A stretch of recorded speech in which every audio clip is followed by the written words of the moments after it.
Good morning, and thank you for finding time to join us on the program Business Morning after the Independence holidays. It's also a new start to a new month. I'm Temple Ashaju. Thanks for being a part of the program. Together, let's take off with this flight and we'll look at the news first. What do we have trending this morning? And that's on the banking sector, where it is expected a level of tightening on lending criteria in the last quarter of this year, which will be the Q4, will be expected, and that follows an increased lending activities and improvement in economic conditions in the third quarter of the year. Of course, this is coming from the Central Bank of Nigeria, saying that Nigeria's credit condition survey for the third quarter, which hints that the banks will tighten credit scoring criteria for secured household loans, demand stronger loan covenants, and of course increase collateral requirements for corporate loans in Q4. Meanwhile, the financial regulator is also expecting a demand and supply of credits to increase in the next quarter, and following the increased availability of secured credits to households, while an increase in inventory finance and capital investment is also expected to drive the demand for corporate credit from all firms' sizes. The Manufacturers Association of Nigeria is compiling a list of all products manufactured locally and is set to present that to the federal government to serve as a guide for government's procurement activities. Now, this was made known by the president of the association, Mr. Ahmed Mansour, at an event in Lagos, where he explains that the federal government will also be given a compendium of all manufacturers in the country, in addition to the list of the locally manufactured goods. Mr. Mansour further explains that the association will work with the federal government to ensure that the country's manufacturing sector is competitive, and would continue to engage all the ministries, departments, and agencies of government to showcase made in Nigeria goods for procurement purposes. Now, telecoms giant MTN Nigeria says it is seeking other options of floating its shares, as it may no longer seek to raise capital through an initial public offering, an IPO, on the Nigerian Stock Exchange. This was made known by the company's chief financial officer, Mr. Ralph Mupita, in an interview with Bloomberg in South Africa. According to him, the new share unbundling idea is a work in progress, while the decision is yet to be concluded. He explains that the telco's decision to reconsider listing in the Nigerian capital market is a direct fallout of its lingering disputes with the Nigerian authorities over the alleged illegal funds repatriation, which wiped out more than a third of the company's market value over 3 weeks. And just a little bit of oil now. The Nigerian National Petroleum Corporation says it's made a trade surplus of 18.12 billion naira in the month of May, which is 0.96 billion naira higher than the 17.16 billion naira recorded in April this year. The NNPC, in a statement signed by spokesman Mr. Ndu Ugamadu, attributes increased performance of some of its subsidiaries, including the Nigerian Petroleum Development Company, Petroleum Products Marketing Company, the Nigerian Pipelines and Storage Company, and Marine Logistics, to the trade surplus. A breakdown of the production figure indicates that joint ventures and production sharing contracts contributed about 32.82% and 41.77% each, while alternative financing, NPDC, and independent producers accounted for 14.68%, 7.65%, and 3.08% each to the figure. Let's talk some market numbers to see how we ended last week before we went on break. We'll go first to the equities market, the Nigerian Stock Exchange, where sentiments remained positive as the key benchmark index rose by 0.70% to 32,766.37 points. Equity capitalization closed at 11.96 trillion naira, while we saw volume at 924.54 million units. In terms of value, we came in at 14.19 billion naira, and deals was 14,119. But then sectors, we had the banking sector performing the entire 5 major segments that we have. Consumer goods was negative 51 basis points, while in the industrial goods segment was also negative. You got the insurance sector doing the companies dear proud by rising some 93 basis points last week. In terms of the energy market, the way it ended precisely on Friday now, you got slow movement in a couple of them. Then you got Seplat rising 1.29% on Friday, while Eternal PLC rose some 4.17%.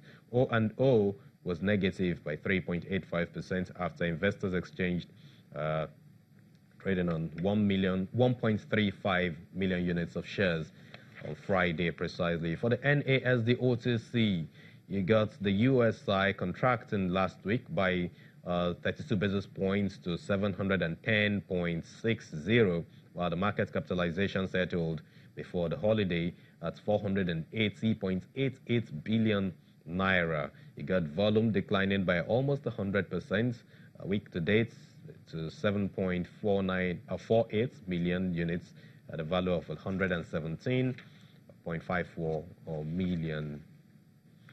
In terms of the debt markets now, we've got bonds and treasury bills being priced at the bond segments on Friday. You got the 23rd of February 2028 having the attention of investors and was priced at 94 naira 50 kobo. You got 28 deals against that particular security. But for the treasury bills segment, you have the short to the medium side of the curve now receiving more attention from investors. Now, this level of sentiment is being expected to go on in the market. But then standing by for us at the NSE studio now is Charles Fakroga, who is a trader with Foresight Securities. Let's join him now to look at the equities markets. Thank you, Mr. Charles Fakroga, for joining us this morning. Welcome back from the holiday. Yeah, thank you very much, Temple. So let's look at the way we finished off last week and what your expectations are for this week. Yes, like you have said in your intro, despite the labor strike for last week, for those 2 days, we still saw the market close overall in the positive for last week, which tells us that traders were really eager, passionate to trade. The fact that most of us couldn't come Thursday and Friday, but people traded remotely, and we can see that the all-share index closed overall positively. That's within the week, about 0.70 basis points. However, we also saw about just 28 equities that appreciated compared to 50 the previous week. Largely, what accounted for some of this positive for last week, it's end of quarter, end of month. So a lot of people were trying to rebalance portfolio, which is expected. Then you also recall that one of the banks, will I say a tier 2 bank or tier 3, I will not mention their name, they also released their result that we're expecting, and that had some effect on the market. We also saw one of the brewer, that's a Guinness PZ, their price were adjusted for dividends that were paid. So it was a really mixed trade for last week. But yeah, we are back after the holidays, and I think traders are prepared, and we are really ready to see how it goes. But if you ask me, I think the positive trend will continue, because if you look at some of the positive numbers, despite the difficulties of the NLC strike last week, we see some positive numbers. And I believe this week is going to be caution, it's going to be positive, but not so much.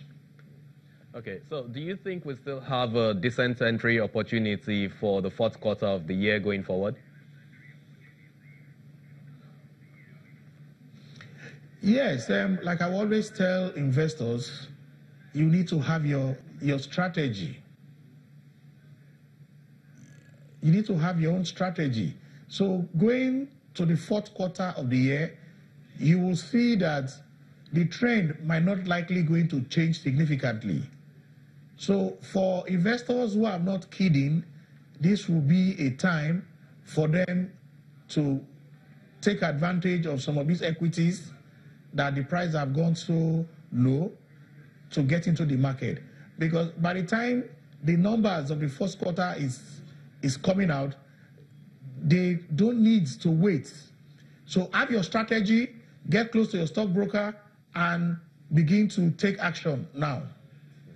Okay, we know that at the last MPC meeting of the CBN and the MPC committee, you had rates retained, even though we had almost a dues in terms of the votes for a hike in CRR and a vote to retain it. You think this level of sentiments or decision of the monetary and fiscal authorities will continue to bring in more investors? Or maybe I should put it this way then, what will be some of the macroeconomic activities you see shaping the Q4 as we go on now? Because this morning we had the news again that there will be more tightening on lending policies by the commercial banks. The CBN looks to be giving its backing to them right now. Yeah. Yes, thank you very much for that question, Temple. You see, the monetary authorities have a duty to ensure that lenders, their loans are well secured, so that the risks should be taken care of properly. We have seen what has happened. So, yes, I think it's also good for the market. The rates were retained. That will encourage more and more investors to come to the capital markets. And of course, the shareholders too will be very, very certain that there will be tightening regulations for some of these banks in terms of their lending policy. So I think it's a very good signal from the regulators. And I see the economy improving a little because we are already approaching end of the year. So and the government is going to do all it takes to ensure that some of these indicators are positive. So I will encourage investors to do their planning very well and get back to the markets. Just before I let you go, Mr. Fakroga, what will be your expectations in terms of earnings now for Q3 across the sectors? Yes, we're expecting Q3 from virtually all the sectors. Yes, I see a slight improvement.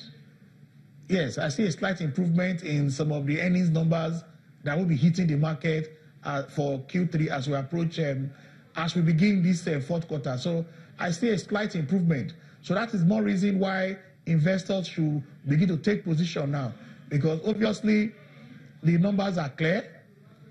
The harsh economic environment is there, but we are seeing from the Q2 that came that some of these quoted companies did quite well. So I don't see that trend changing significantly. Mr. Charles Fakroga, trader at Foresight Securities and Investments Limited, thank you for your time on the program. There's so much more on the show for you this morning. We'll be back after this short break with commodities market updates. Don't go away.